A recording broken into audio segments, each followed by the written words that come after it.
big announcement for AEW, All In coming up in a couple of weekends, but All In 2025, Texas will be held in Arlington at Globe Life Arena, home of the Texas Rangers. You were there at the press conference. Yes. 40,000 people can fit into there from what I saw in terms of the setup for concerts and things like that, but cool to see all of the AEW stars there. You were part of it. You were part of an historic announcement. Tony has said there's big imminent announcements coming, and I don't think anybody saw this coming, so you talked about it a little bit, but what was it like to be part of such an important day for AEW? I still can't believe it. Plain and simple.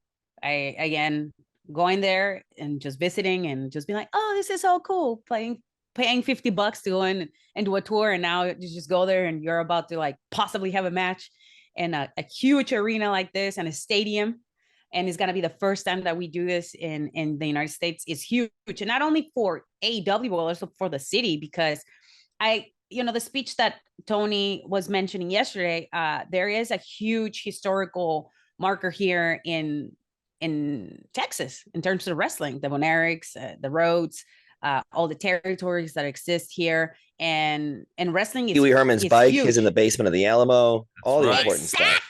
Exactly. Which I went to visit, but I didn't see the bike. Where's the bike? Or the basement? I don't know. They put it on eBay, I guess. They're trying to make some money because they're building all this stuff at the Alamo now, and they're charging $14 to see. Oh no, you know what? I think it's in the new museum. They put it on the new museum where they charge $14. Yeah, Phil Collins lift all the stuff.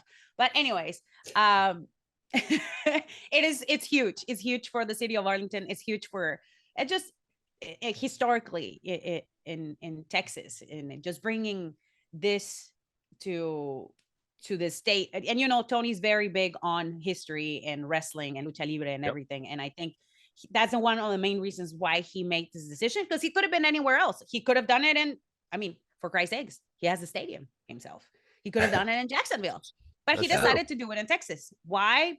Again, Arlington has been nothing but amazing to AEW when we were doing the esports stuff for Collision and ROH. And now that, they partner with the city and another entertainment management, they are very, very happy, and they are very, very excited about this opportunity.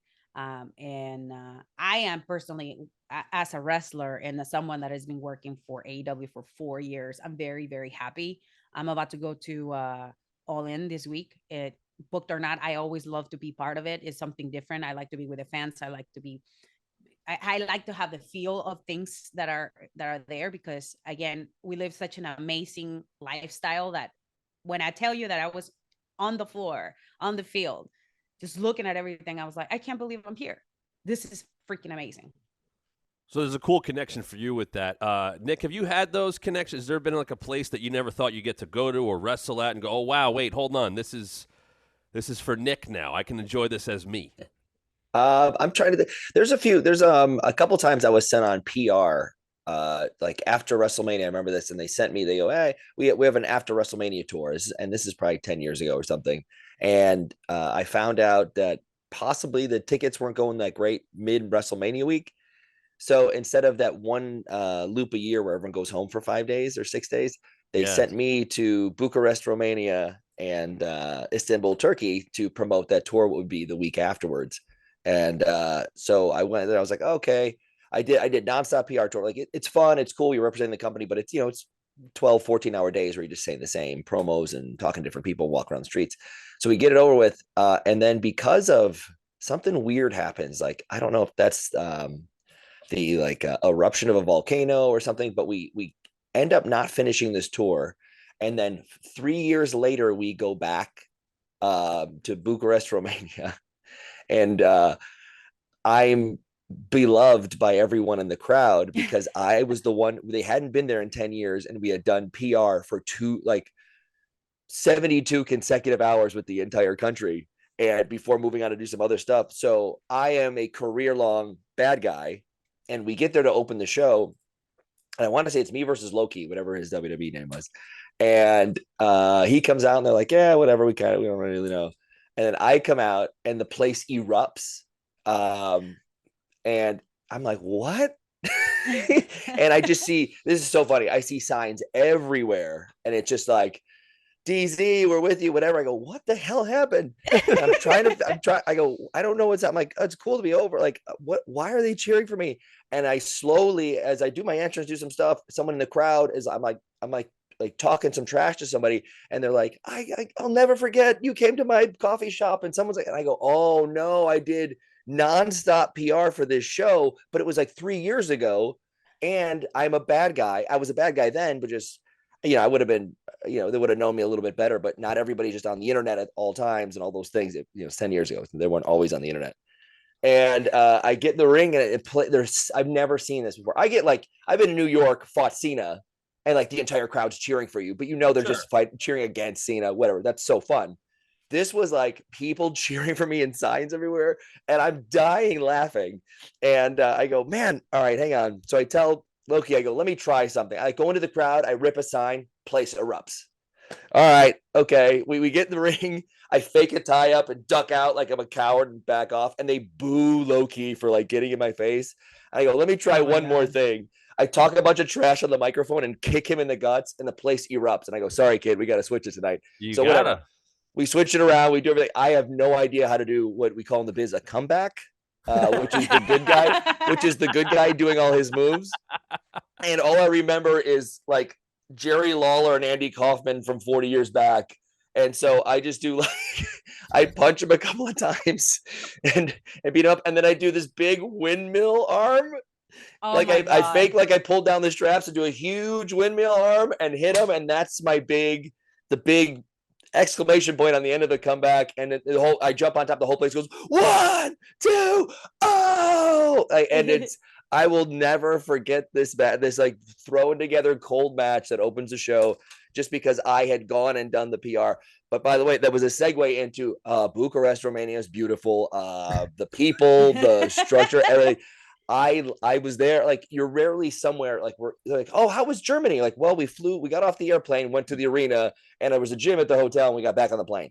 This was like 3 days there, and it was beautiful. The food was awesome. The people, the women, everything was like amazing. And then I got to have that match where I was basically Jerry Lawler in Memphis in 1979. If for your purposes, if we could clip that out and make sure Romania is not geo-blocked and put that out there, I think you could get booked. I think you could be right back there. That's the thing. By the way, great example. I know you're having fun with it. Local media does work. Like, you do that kind of stuff, and it does connect with people. Like, Thunder, I know you've done that, and look, you've been in Arlington Collision. People get to come back every week. Like, there is a connection that gets made. That's old school wrestling of, hey, I saw them on TV, or I can go meet that person, or hey, I kind of liked him, even though I'm supposed to not like him. How important is that when you've done this for so long as a promoter, as a wrestler, where you're making that connection with fans? I have done so many interviews here in San Antonio about Mission Pro. Like, people know like Mission Pro because, we go to the radio and we do stupid stuff on the radio, and then we put it on social media. One of the camera guys, he's one of my homies from San Antonio. He's working now in Dallas, and I came, hey, what's up, man? He was like, he works for Univision Telemundo, and I'm one of the very few talents that does multiple interviews in English and in Spanish. So I am part of 2 markets. So I have to like memorize a lot of information and then like be able to translate at the moment so I can give responses that people can relate and understand, right? So yesterday I had that opportunity. I think I did 3 or 4 in Spanish, and I'm the only one who's doing that right now. So it's challenging, but it's so important, and people will remember you. Just like you were saying that I've gone to like this random small cities, done radio, done TV, especially for the Hispanic community, and it's really cool when you go to, I don't know, like a taqueria, and you're about to like, oh, you're that girl from the TV, right? And I'm like, yeah, that's me. And that's really cool. But it's hard for me because I wear the face paint. Unless I have the face paint, they recognize me. Sometimes they don't recognize me unless they follow me on my socials. Like when I was at the Texans training camp this Saturday, there was a couple people, but they're like super hardcore fans. And some guy was looking at me. She's like, are you that girl from like AEW? And I was like, yeah. And I was like, my dad is a really big fan. You want to take a picture? And I was like, sure. And it just like, he just told me the story about how he follows wrestling, that his grandfather died watching wrestling, just like my grandfather did. So it was like crazy, right? So just stories like that. And then other fans that were just happened to pass by and they saw me and they're like, oh my God, Thunder Rosa, let me take a picture. So it's, they seen all the work that I've been doing on local TV, on, social media now, or working with like now with, influencers, local influencers Right. too. They have a huge pool in different cities, and it really does it really does make a difference. So that's why I love the whole thing yesterday, because we had I think it was like 7 different media outlets from Arlington. We had the city of Arlington, and one of the guy was like, "Wow, we have a huge social media presence on Facebook in Spanish.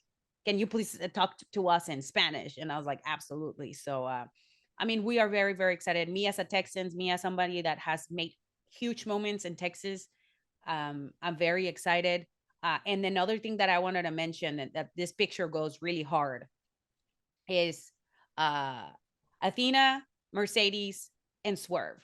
The fact that there was so much diversity in one picture right there. Like, I have a couple of my friends that were like, you know how important this is for me. I've been watching wrestling for 40 years and I never seen so many people of color being champions. Makes me happy. For them, it's been very, very important, especially here in Texas. We have a very diverse market. It was really cool. Like, there's something to say about AEW, and that's the amount of different nationalities and different people that are working on TV. And you see lucha, you see, professional wrestling, you see Japanese, you see, all kinds of people. So it's been really cool. That's one thing I will have to say, that we are showing out there.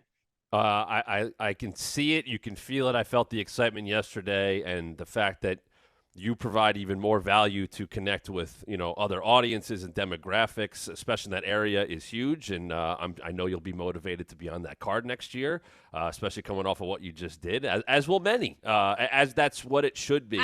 Nick, I had to ask you. I'm gonna stop you right there, and I'm gonna say it right now. I'm coming for gold. That is the CMLL, the TBS, New Japan. Let's go and try to get that title. I'm here for gold. I'm not here just to like cruise around and do whatever. I want gold again. I'm just saying. And if I get a big stake match on All In next year, you're going to see me probably the best you ever see me, physically, mentally, new hair. Oh, damn. All right. Everything. I'm not. You're calling it now. Fingers crossed. And I go and touch grass and whatever, like Mercedes said, whatever the fuck she said. I will go and touch grass just to make sure I'm like grounded. So do they have that there in Texas, by the way? Is there might be some turf or maybe some Easter grass, but yeah, I know. There is grass.